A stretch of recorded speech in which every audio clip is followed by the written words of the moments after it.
The proprietors of Tenet Media are under scrutiny after a released DOJ indictment shows that their headquarters were raided and that they received financial backing from Russian state actors.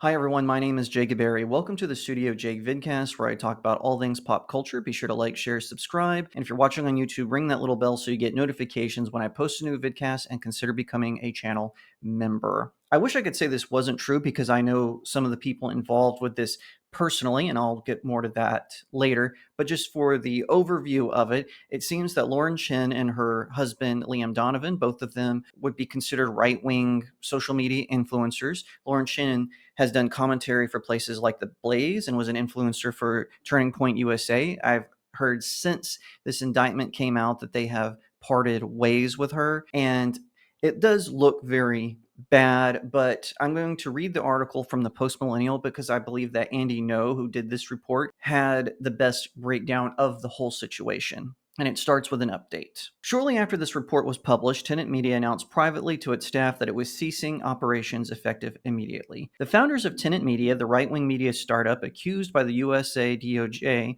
of illegally taking nearly $10 million from Russian state actors to launder Russian influence, were raided on Wednesday as the indictment was unsealed, according to sources who spoke exclusively with the Post Millennial. The sources, who are not authorized to speak publicly on the record, said the authorities confiscated the electronic devices belonging to Tenet Media owners Lauren Chen, also known as Lauren Yusung Tan, and her husband Liam Donovan around the time the Biden-Harris admin announced the indictment on Wednesday. I don't think the owners had any idea about the investigation, one source says. The raid just came out of nowhere. Sources said the couple, who are Canadian nationals living in Tennessee, had recently returned from a trip abroad. Chen, a right-wing YouTuber and social media personality, and her husband have not commented publicly. The company's social media accounts were still posting content just before the indictment was unsealed. Sources tell TPM that Tenet Media staff have been kept entirely in the dark since the indictment's announcements, with the founders not communicating at all with any employees or contributors.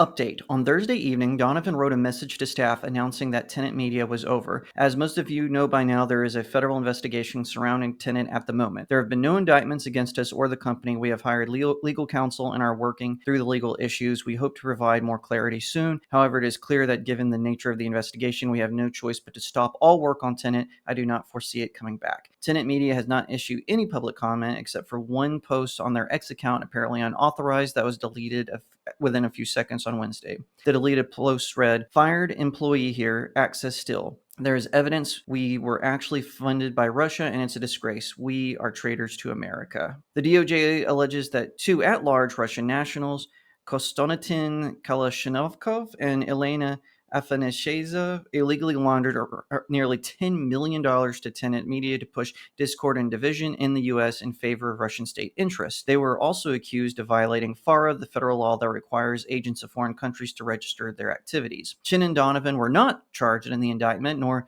were the 6 public-facing talents that created content under contract for Tenet Media. Those content creators included Dave Rubin, Tim Pool, Benny Johnson, Lauren Southern, Matt Christensen, and Taylor Hansen. Except for Southern, who has not commented publicly, at least of the time filming of this and when this was written, creators released statements saying they had full editorial control over their content. The indictment alleges some of them were misled by the 2 Russian defendants and the company's founders about the funding source. Rubin was originally paid $400,000 a month for a weekly video, along with a $100,000 signing bonus. Poole was allegedly also paid $400,000 per month for a weekly video. The revelation about the raid runs counter to the online speculation that the founders had been cooperating with federal investigations for months and were anticipating charges. Sources with knowledge said that until recently, the founders pursued new content creators to grow the company's reach. Taylor Hansen, a field reporter for Tenet Media, had so far been the only content creators to publicly release a statement that does not lay immediately blame on his bosses. "I'm going to reserve judgment until I know the details," Hansen told TPM. He says the couple have been supportive of him and his colleagues in pursuing their work free from editorial interference. The DOJ alleges that the 2 indicted Russian nationals worked for RT, a Russian state propaganda media company, to gain access to a large American audience through the influencers that were contracted to provide content for distribution by Tenet Media. RT America ended its broadcasting in the US after television distributors dropped the network following the 2022 Russian invasion of Ukraine. RT is also banned in the UK and EU. The Biden-Harris administration also announced on Wednesday that it had seized 32 internet domains that were alleged to be acting on behalf of Russia to foster division and influence the coming presidential election. Chen was an official contributor to RT between 2021 and 2022. The DOJ alleges that Chen and her husband involved a shell entity financed by Russia for over $760,000 to pay themselves. The other content creators were allegedly collectively paid $9.3 million in a span of only 10 months. The indictment alleges that by June 2024, the Russian handlers were given full authorization to post content directly on U.S. Company One's platform, bypassing U.S. Company One employees altogether. On Thursday, Semaphore reported that Chen had been fired as a contributor to Blaze Media, where she had contributed videos for years. With over 1 million followers combined between YouTube and X, Chen was also an influential contributor to conservative activist group TPUSA. On Thursday, TPUSA removed Chen's contributor profile page from their website, but otherwise has not commented publicly. By Thursday evening, Chen and Tenet Media's YouTube accounts were deactivated. Chen and Donovan were reached for comment. I would just like to say from the outset that this does look bad, right? RT America, they are funded directly from Moscow, from the Russian government.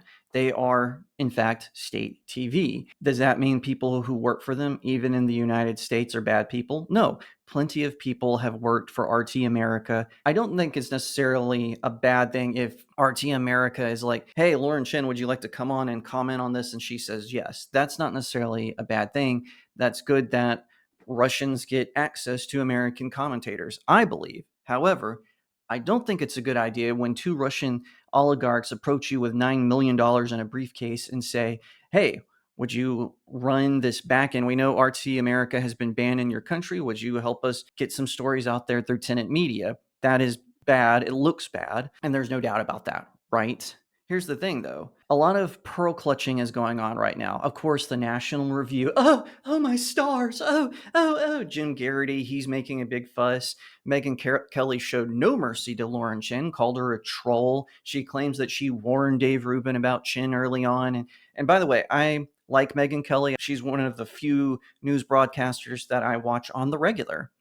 I probably at least watch a clip of her daily, so I'm not trying to disparage her, but so much pearl clutching. Here's the deal. Megyn Kelly has had people on who work for the BBC, which is a British propaganda media firm. They are funded directly by the British government. In fact, in some cases, you can't watch TV in the United Kingdom without buying a license from them. Okay, let's back off. Why is BBC more reputable than RT or the CBC in Canada? Canada is run by a dictator just like Russia is, and UK is in a dictatorship yet, but it's definitely on that path. Why is their state propaganda better than RT or say NPR or say PBS? Well, it's because, quite frankly, Russia and Canada are run by dictators, and that's bad. We should not be funding or giving them any sort of eyeballs or ratings. Now, so far, Lauren and Liam are not being indicted. Now, I know Lauren and Liam. I don't know Liam as well. I've only met him one time. However, when I was just starting out, I was making appearances on the Michael Knowles show for his panel of deplorables, RIP, and I appeared with Lauren several times. She and I became acquainted. We're not besties or whatever.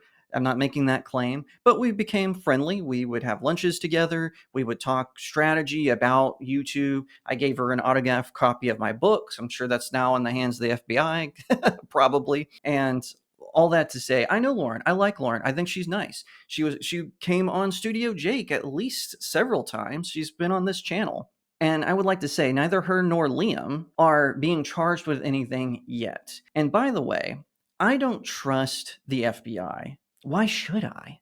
They're arresting comedians and journalists and pro-life supporters for speech that they make. One pro-lifer, they raided his house over a misdemeanor altercation that he had with some pro-abortion radical. They raided him, they arrested him in front of his wife and children. I don't trust them. Was Tenet Media very stupid in being approached by two Russians who I think they were actually claiming to be a Frenchman. And Dave Rubin supposedly kicked the tires a little bit and said, hey, who is funding this? This doesn't make sense. This is your deep pockets. And so they sent him information saying this is the guy who's funding it. He's this French aristocrat, instead of, saying that he was a Russian oligarch. Now, there's some debate and discussion on whether Liam and Lauren knew whether it was these two Russian backers due to Lauren's connection to RT. We don't know that yet. Nothing has been alleged other than RT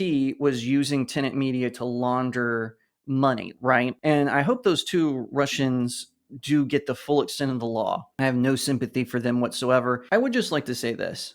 Let's not jump to conclusions. If it turns out that Lauren and Liam did know about it, that they were involved, then yes, they should face justice for what they did. However, an indictment is not proof, it's an accusation. And right now, they're not even being charged. Neither are any of the commentators. Tim Pool announced that he is meeting with the FBI. Listen, I don't like Tim Pool. I think he's an idiot who just repeats what other people who are smarter than him say. However, I don't want him to go to jail. Clearly, he has a following. He's a good alternative to the mainstream media, at least, even though I do think he's an idiot. But Tim, my man, if this gets in front of your eyeballs, do not meet with the FBI. Do not trust them. If you do, bring an army of lawyers with you, dude. I don't like you. I think your commentary is bad for the United States, but I don't want you to go to jail. So just keep that in mind. Got that out of the way. And listen, I also know Dave Rubin. I worked with him a couple of times when I was at the Daily Wire. I interviewed him for StudioJake. I don't think that the influencers knew or did anything wrong. I think that they just took the money, and good for Rubin for trying to do the due diligence and trying to figure out what was going on behind the scenes. Good for him for doing that. I think that what we're going to see is a lot of pearl clutching, especially from moderate conservatives, and we're going to see some bad actors who claim they're conservative jump on the bandwagon, and especially attacking the pro-life groups, because Lauren Chen, when this whole kerfuffle happened with Lila Rose, Lauren Chen sided, rightly in my opinion, with Lila. And so, of course, all those pro-choice conservatives, which, by the way, if you're pro-choice, you're not a conservative, they're going to jump on this bandwagon. We're already seeing it happen. So be on the lookout for that pearl clutching, for the jumping on the bandwagon, because it's starting, it's happening, it's going, and we should wait and see. We should see what evidence comes out. Until we know for sure that Lauren Chen and Leon Donovan were actually involved, they are innocent. They are innocent until proven guilty. That's how it works in the United States. It's not that way in Canada. It's not that way in the UK. It's not that way in mainland Europe, much less Russia, correct? In the United States, they are innocent until proven guilty. And I'm willing to give them the benefit of the doubt and extend the olive branch and say, you are innocent until proven guilty. And listen, if there is undeniable proof, I will come back here and I will say it. That's what I do. I'm just saying, as of right now, I am seeing no evidence in the indictment that they did anything but acted stupidly because someone flashed $9.3 million in front of their eyes. So we'll wait and see, and we'll see where that connection goes. But ignore the pearl clutching, ignore the screeching banshees. Let's just get on and do what's good for the United States. If you liked that video, be sure to give it a like, share it out to all your friends, leave me a comment and tell me what you think, and subscribe. Don't forget to ring that little bell if you're watching on YouTube so you get notifications when I post a new video, and consider becoming a channel member. If you don't want to support me on Big Tech, click on the link to my locals. It's in the description. You can sign up for a monthly subscription, or you can tip articles that I post there. You can also purchase one of my novels. They're all available on Amazon. The top 3 here are also available on barnesandnoble.com. So head on over, get one of these. It really helps out small indie creators like myself. Once again, thank you so much for watching, and I'll see you next time right here on Studio Jake.